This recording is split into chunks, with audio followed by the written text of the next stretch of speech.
How you doing? Let me check. Is the audio all right? Can everybody hear me okay? And how's the video? Things working? Yes, no, maybe. Hi Kent, how you doing? All good, thank you. Oh, Kent, what's what is the biggest bogus thing you've ever heard about watches that you found out later was bogus?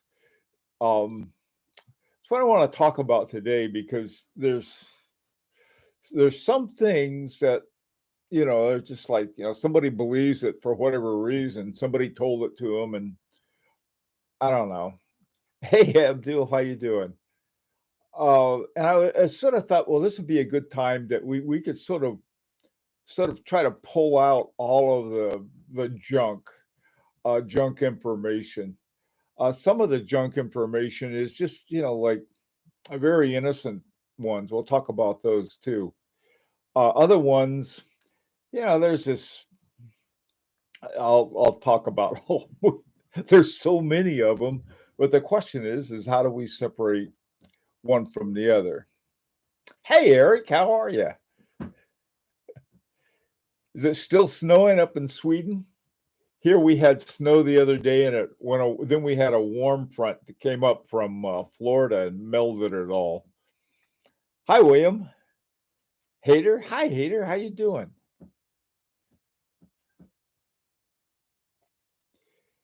Okay. Hey, Brian. Good to see you. So let me start off with something that I consider to be innocently bogus.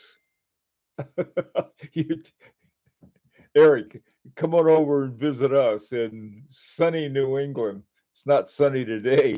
They say, maybe we're having the weirdest weather. Yeah, we're doing great. Okay, let me start off, and I want you guys to come up with some myth also. Okay, it's bogus information. The people who are most hurt by bogus information are beginners because they believe it. We don't believe anything. Um, Hi, Eric. Uh, let's. Have you ever heard? And this was the guy who first I heard it from was a guy who is really a pretty squared away. I think he works for a company, a watch company I won't mention, and I'm not sure what he does with it. He's not a watchmaker, uh, but he's around watches a lot and really knows them. Um, the myth goes something like this. Um, Clapping is bad for a watch. You have your watch and you go like that, and a shock is bad for it. And I thought, oh man. So for a long time, I never clapped my hands when I had a watch, or I'd take it off and clap my hands. And then I read something by a well-respected watchmaker. He said that's a myth, and the reason it's a myth, and he talked about the uh, shock capacity of a watch. Any watch that wouldn't handle a clap is probably one you wouldn't have want to have anyway. And I thought, well, it's that kind of information.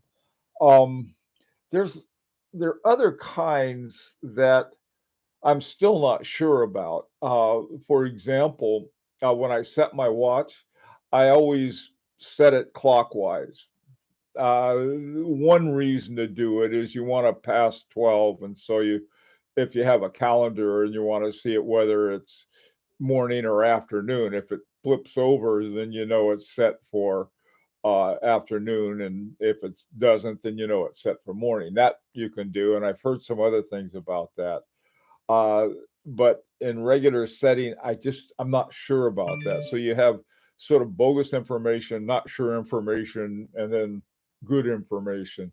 And that comes under my category of I'm not sure. Some people have another thing that I I read by in watchmaking certain things that were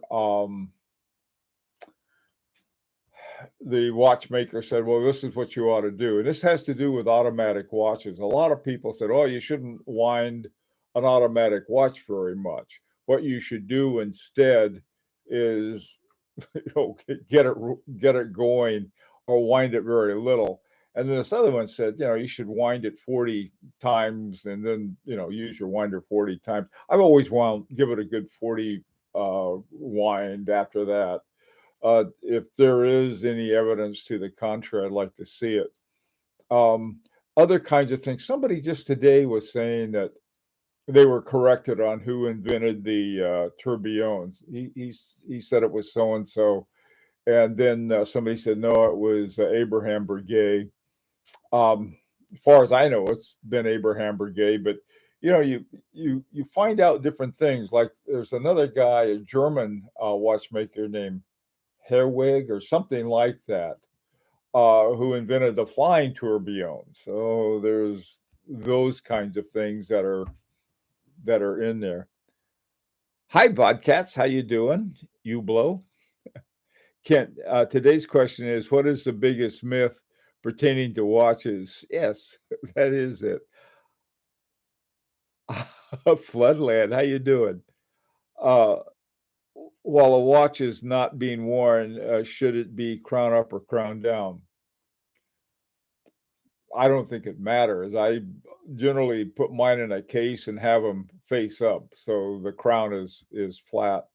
I do think though, if you really want to get a watch to find out its true setting, when you put it in a time grapher, it is important to put it at different angles. I have a watch. As a matter of fact, I had it in a time grapher the other day, and I was surprised to find out how much difference there was with dial up and dial down. And for some reason, it loved dial down.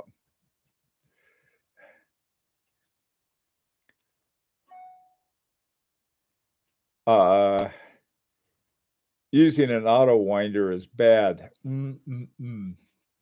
That's a good question. I don't know, to be honest. I use a winder on some of my watches.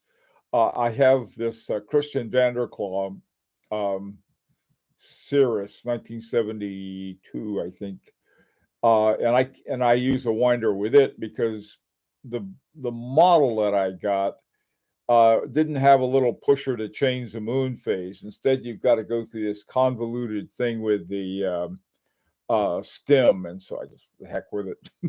I gave up, put it in a winder once I got it set, and it's been fine. So I don't know. I had another watch too. This is something else. There, I was talking to someone else this morning too about this. Um, I had a watch, an automatic that I hadn't worn because I sort of see it as my travel watch. It's a Parmigiani Fluier Hemispheres, and that's my travel watch. And so I haven't traveled because of stupid pandemic. And so it's sort of been sitting in my case. And the other day I thought, well, I better get it out and wind it up and give it a run, just to keep it going. And what happened was that it kept terrible time, and it was awful. So I thought, what happened to my Parmigiani? So I thought, well, I'll put it in the and then I put it on my wrist, and of course, I'm not exactly super active. I try to do 5K a day in terms of a walk, but with the weather we've been having, I haven't been able to do it as much, on a regular basis. And usually, if I do that, give it enough, winding, good movement, and so forth, it's fine. But boy, I tell you, that thing was not in good shape. So I put it in a winder and letting the winder sort of get it back to what it should be. And a friend earlier today had said he had the same thing with a hand wound. He said, and this is true. From this, I know is true. If you have a hand wound, you should wind them up at least once a month, and give them some exercise. Let me tell you another one too. Um, I think I saw this. Where was it? I saw it in some instructions, and then I talked to a really top-rated watchmaker, and had two different things. Is that when you have a hand-wound watch, is to let it unwind all the way. Now, there were some instructions that say, "Oh, you should leave so much on it." I don't think so. It by unwinding it all the way, the spring is able to go back to its original position. All a mainspring wants to do is to go back to the original position. It's sort of that S position. And so if you keep it wound some extent, some of it is may reform in the wound position. You don't want that to happen.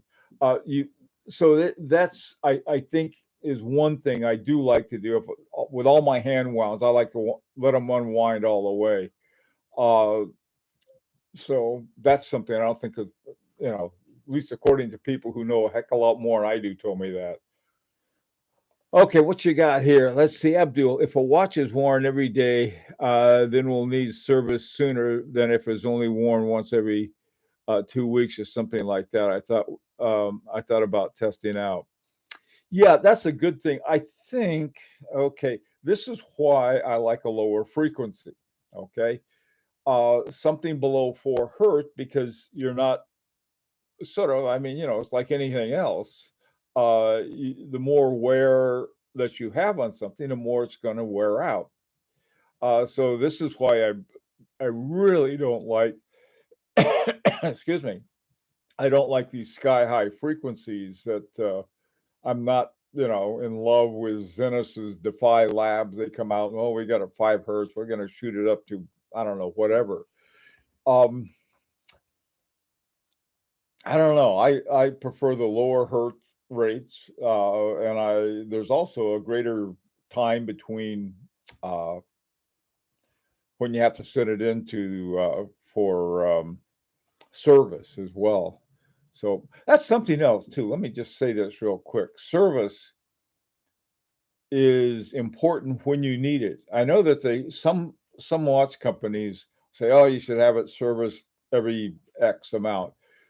Depending on your watch collection and how you wear your watches, if you wear a watch once a week, you're not going to have the same amount of service requirements as you're going to have one that you wear 7 days a week. And so I rotate my collection pretty regularly. And so once it stopped working right, then it's then it goes to get in repair. Hi, Jonathan, Mark, how you guys doing? Hey, Michael, how are you? From 35. Oh, you're up in the air. All right, Michael. Oh, you're flying home or flying away. Great. I'm glad you could join us. Um, Hi, Tim. Tim has to have a drink in order to to to come to a live stream. Go get him, Tim. Hey, Lee, the lower frequency matches my lower speed. Yeah, your lower heart rate. Okay.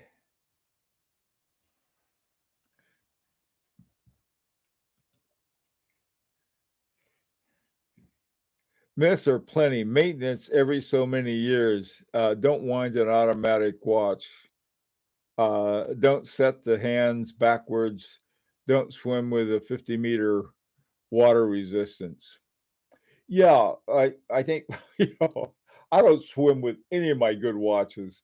That's just me. I know that if I owned a Rolex, um, I don't know. I like the Air King, so what do I know? But if I had an Air King, I wouldn't jump in a pool with it. I just wouldn't. I wouldn't. And of course, I wouldn't with one of my really good watches. But yeah, that's the thing. Some people on the other hand, they do all the time. I don't think there's a problem, really. I don't know. 50 meters, my God, who'd go down 150 feet?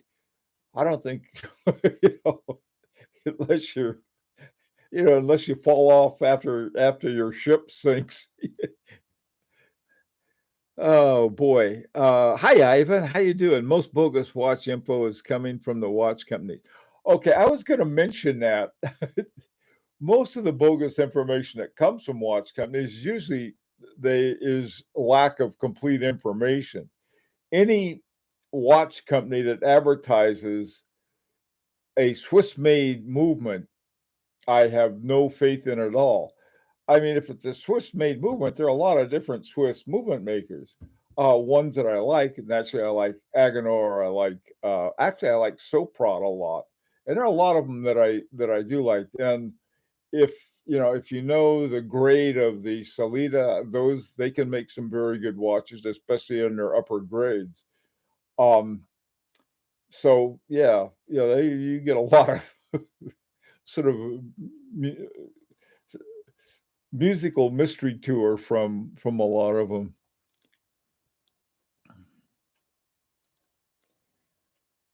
I rotate also the collection regularly, but I do wear new watches for a week. Yeah, with a new watch, I wear them a lot more too, Abdul. Not for any sort of technical reason. I just you got a new toy. That's I don't have a lot of self control when it comes to watches. Yeah, I know. I'm hoping. I keep hoping for that, Lee.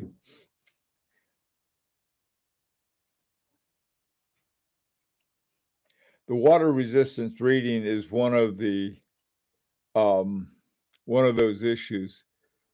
Um, who is that pressure tested? God,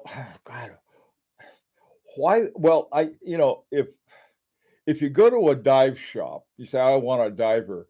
You're going to find quartz watches. I don't with that'll tell you the name of the fish that you're in. They have a lot of information, but you're not going to see any really luxury diver watch. Just take a look. You can find them online. Go to some dive shop, and they have all of these dive watches that are generally quartz, or maybe some smart ones in there now. Just tell you if you find buried treasure. I don't know, but I just and people make such an issue of it. Oh my God, this thing has X amount of, it's only good for X meters, 40 meters or 20 meters. Who goes down that far to begin with?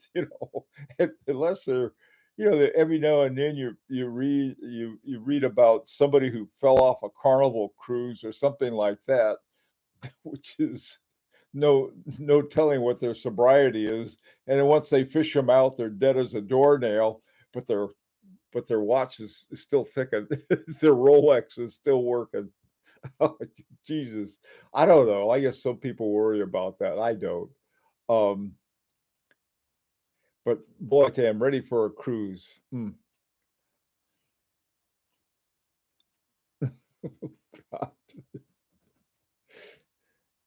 Date Just has over 100-meter water resistance and a screw down. So, uh, I have a watch like that. I have an Easy Diver. The Easy Diver by Roger Dubuis has this wonderful movement. It's got a Geneva seal. It's got a screw down crown on it. It's got rubber. It even has a rubber band on it. I wouldn't take that in the water either. So, but it would probably be perfectly fine. It's I got it for the movement. I got it for sort of a, I don't know, maybe checking off a diver watch. I'm a desk diver, even.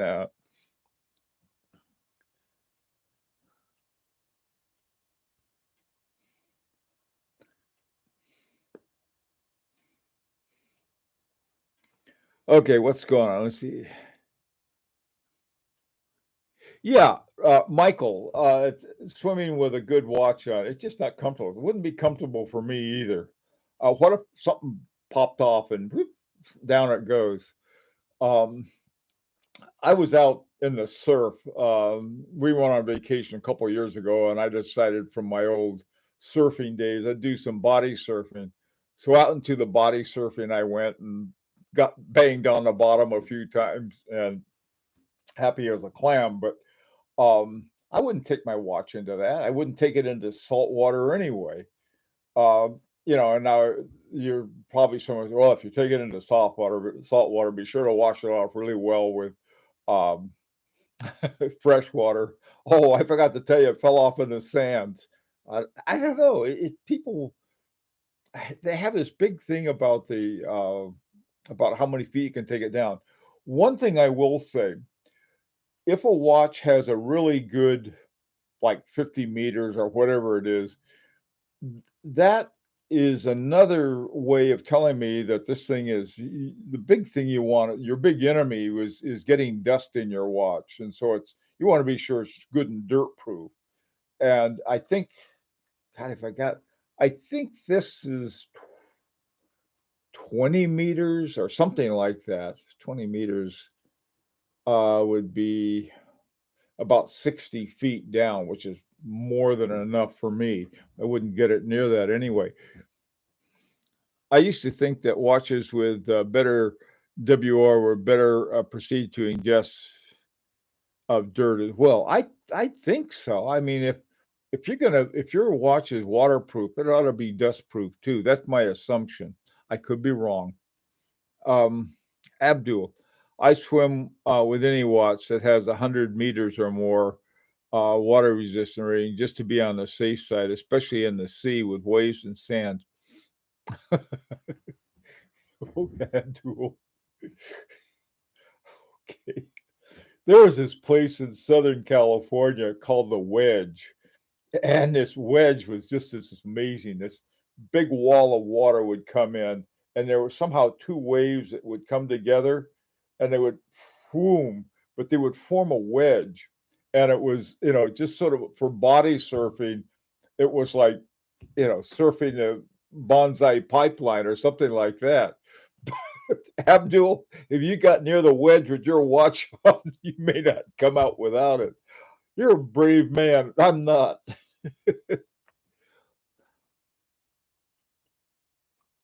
Oh, Michael, yes, you're right. What does it mean to be handmade?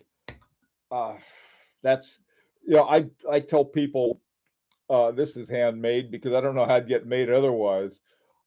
Different parts of it. I mean, if you look at how watches, and when you find out about how watches are really made, um, you got parts from all over the place. Some guy makes this little funky part that they're really good at, and they do the finishing, or they do some part of it.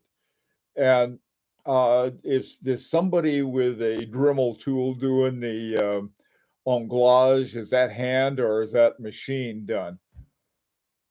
I don't know. Yeah, Michael, you're right. There can be argument about it. All I know is that our watch, they put the movement together by hand. They case it by hand. So I don't know. And then of course, but I don't think that. I think what was it? Tag Heuer a few years ago. They were bragging about their robots that put their watches together. I would name my robot Ralph. I said, done by Ralph. I don't know. I guess uh, there's a company, and I keep forgetting the name of it. They're owned by a company named Festina, which is it's a Spanish version of Richemont and Swatch. And they own a number of different watch companies, and they also own Soprod, which is a movement maker. And then they own another one, and I can never remember the name of it. When I was looking at Ophion watches, which is a company that I like, Ophion is a Spanish company, and they make these really nice watches. And they also used Wooten Lannon and Kalin to do their cases for them. And I was looking at the movement they had, and what had happened was that, and I could have this wrong, but Teletime was a watch company, had something to do with Denmark, and they were making movements. And so, but they went out of business. And So this company that Festina somehow got the rights to them, and then they have this thing that's run by nanotechnology that they would take it and copy it and come out with uh, a very good copy of all the parts and everything you needed to put it together. To me, that's great. I mean, in the sense that, I mean, nobody's saying that's handmade, but it's probably it could be very well made, and I think that's probably one of the important things that you have. Uh, Hey, Mark, yeah, get a doxa. I love doxas for divers and things like that. I would agree. Hi, lease time. Okay.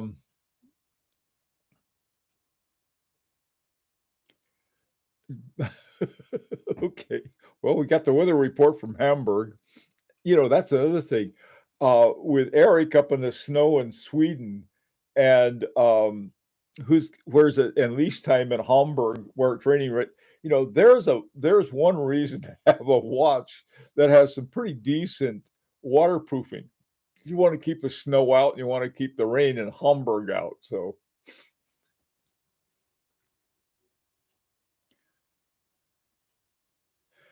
okay. I read, but I'm not sure if it's true. Okay, what is it? Okay, here it is. Don't wear your watch in the shower. They are not designed to withstand warm water. When your watch cools down after the shower, moisture gets into it. I don't know whether that's true or not, but I'm not going to try it out on my watches. That does make sense. I could see how you could. Have you ever seen the watches that somehow moisture got inside the glass, and so you have this frosty looking glass. I I agree. I don't know whether that's true or not, but I wouldn't want to be the one to try it. If anyone thinks it's true, try it. Be happy with it.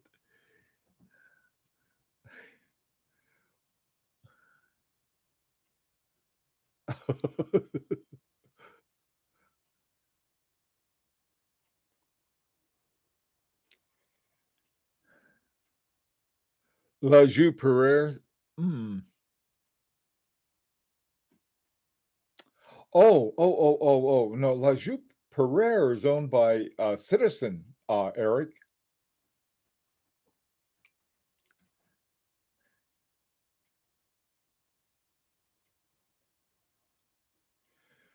I tell you, I don't wear my watch in the shower either. So, it's one of those things that I would, I mean, why? Doxa. Let me see. Got a bad, oh, geez. So, least time. Let's see. The water from shower may also um, put more pressure on the watch than being, that could be true too. There's something else I would, you know, I try to keep all my watches nice and dry. We don't have city or county water. We have a well, and water coming out of a well. I mean, basically, it's just coming out of the out of the ground, and it's pretty hard. And so I think that that's another reason because oh boy, I tell you, the really hard water you can get some I don't know whether he's not some kind of crystallization of that comes with natural water like that. So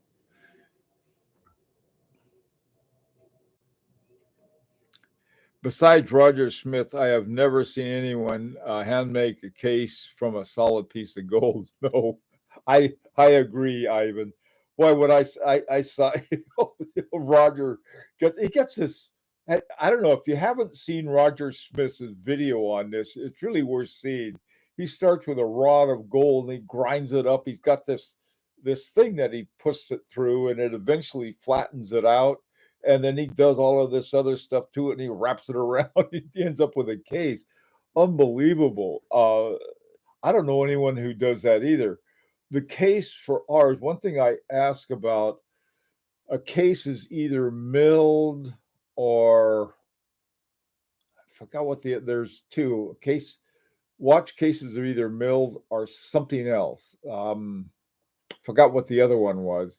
But milled is much better, and so I was worried about that. So I asked them what they did, and they acted like I had asked the most insulting question in the world. So the milled, of course. What's the other kind? Oh, molded. Yeah, some I guess you can have a molded case.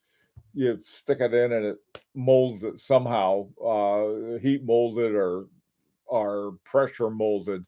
But the ones that are supposed to be good are the ones that are milled instead of molded. Um, I wouldn't know if I had one or the other. As long as my movement and the case work together, I'm okay. It's young Brandon. Hi, Eli. How you doing?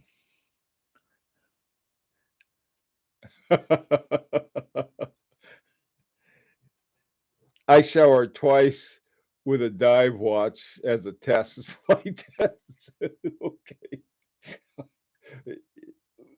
You know, that's you want to be careful how you test things. I mean, what if you find out that they were right and you end up having to look through a sort of a water stain. Have you ever seen some of these older watches and they've got these dots on the dial from little rust or some kind of corrosion? I think it has to do with it. Um, okay, let's see. Watches are an investment. This is a huge myth to me. I agree, Michael. I agree totally with Michael Kolb's just his thing that uh, watches are an investment commodity. Um, they can be, I suppose, but um, I don't know. I tell you, it's like art. Um, Andy Warhol was always running out of money. Never had any money. But he would buy art whenever he had anything. He would buy art, and but he had good taste in art. Whatever else you think of Andy Warhol, he had really good taste in art. And when he died, he owed money to everything and everybody, including the government. So they sold all of his artwork, and he had a fortune in art, huge amount. And I got a feeling that if you really pick watches that are good quality watches you really like, and the same thing is true with art. Um, Buying artwork as an investment, it can be a good investment. Don't get me wrong, but I wouldn't do that either one of them. I wouldn't buy a piece of art. So if I hang on to this, if I have it now, later on I'll have a fortune. Some years ago, quite a few years ago, I was in Chicago and there was this long butcher paper. And what it was Pablo Picasso's La Guinega. It was sort of a rough draft of it that he did with charcoal on this big piece of butcher paper. And they offered it to me for $20,000. I didn't have $20,000, but my God, I would have bought that and as a piece of incredible art. It wasn't the original, but it was a draft for the original, and now it would have been worth several million. But there's a difference between buying something because you really enjoy the artwork or the artist. Same thing with watches. So yeah, I'm agreeing with Michael on that.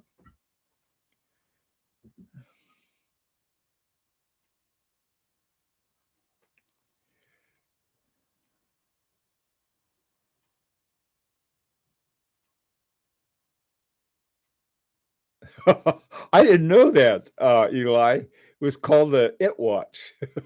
Call that for the tank. That's very cool.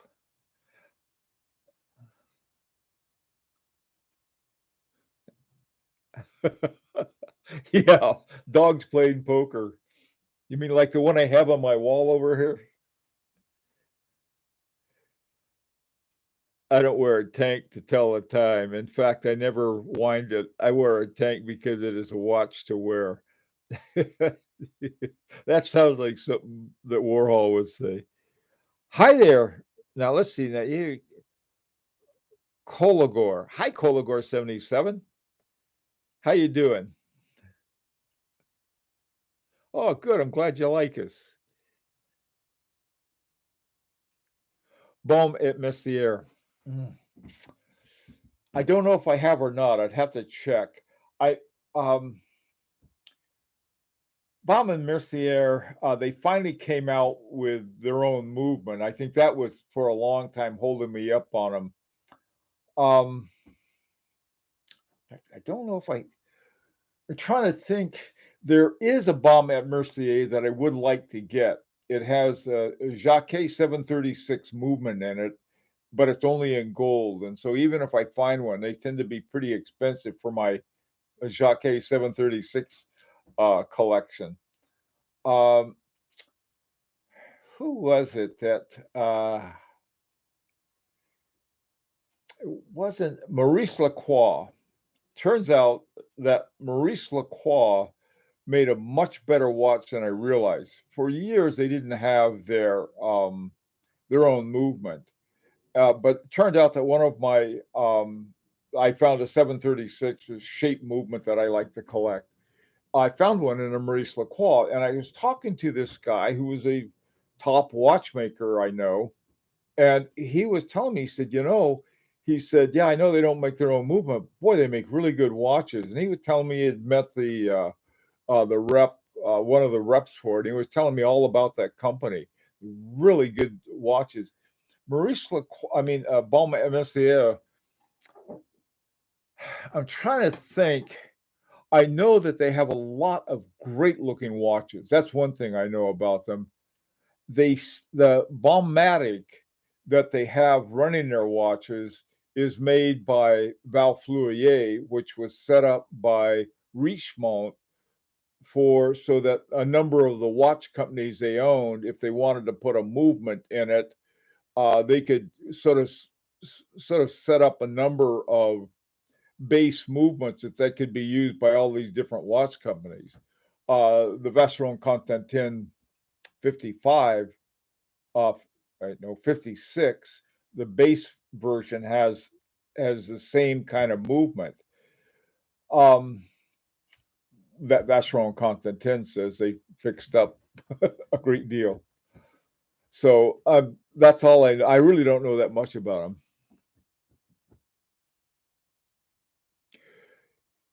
My collection all goes to charity when I kick the bucket. I don't know. I'm probably gonna sell all of my watches before I kick the bucket.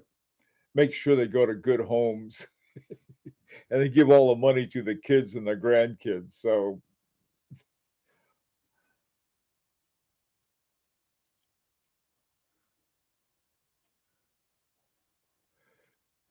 yeah, yeah, that's the thing. I don't know, Michael. I don't think, as far as I know, um, I don't know that, for example, let's say that Beaumont Messier wanted a Jaeger-LeCoultre movement. I don't know if they would they would say, okay, hand it over. I don't know if they do that. I think they do what they've done is that they set up Val Fleurier in order to provide the watches or provide the movements for the watches. Um, I don't know. That's sort of something that what if Val Fleurier movements turn out to be really great and Baume Mercier could not have made the Ballmatic. They wouldn't have invested in that. I don't know. That's a hard one to say. It really is.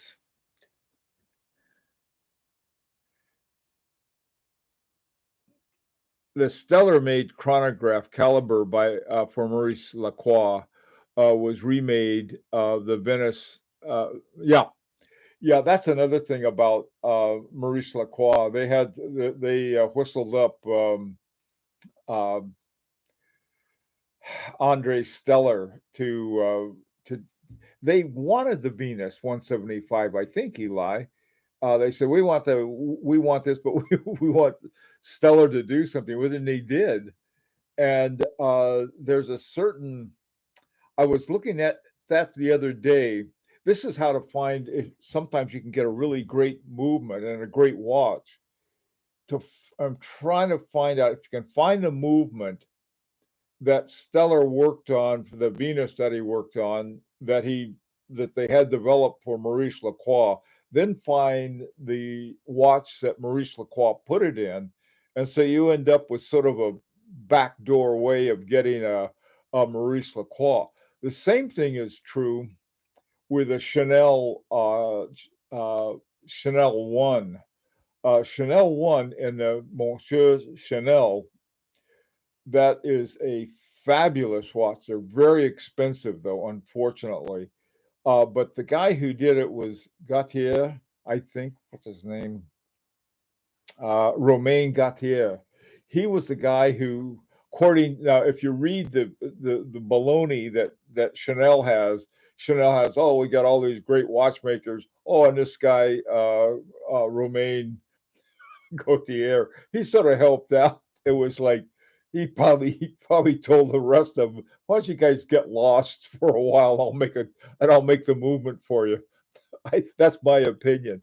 But that's one of those watches that are fun to find if you can find one with a really great movement in it, like the Cartiers with the Tortures with the THA movements in it.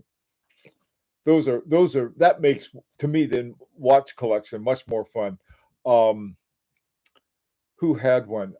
He's not here. He was here this morning. Rancher has a great one, and there's some other ones that are sort of fun to look at or to look for. Is that while everybody else is going after sort of the herd, you can sort of find some things that are really great watches simply because of knowing about them.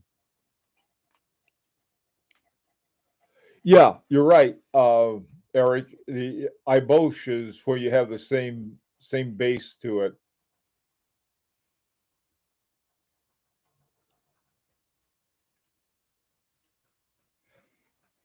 Hey, podcast. Love to have a mega encyclopedia of watches. At least a single. Yeah, is there any? I don't know. That's a good question. Um, I don't know of any, and they're like everything else. I don't know if I trust them anyway. Is it a myth when an AD says certain pieces require application to be approved? Oh my God. I if an AD ever said that to me, I'd say, okay, you fill out my application that will allow you to sell me a watch. That's I don't know what is wrong with that. It's like these guys that say, well, we're going to charge you a premium. Premium is simply another word for gouge. We're going to gouge you. I hate that. I really do. Oh, Jesus.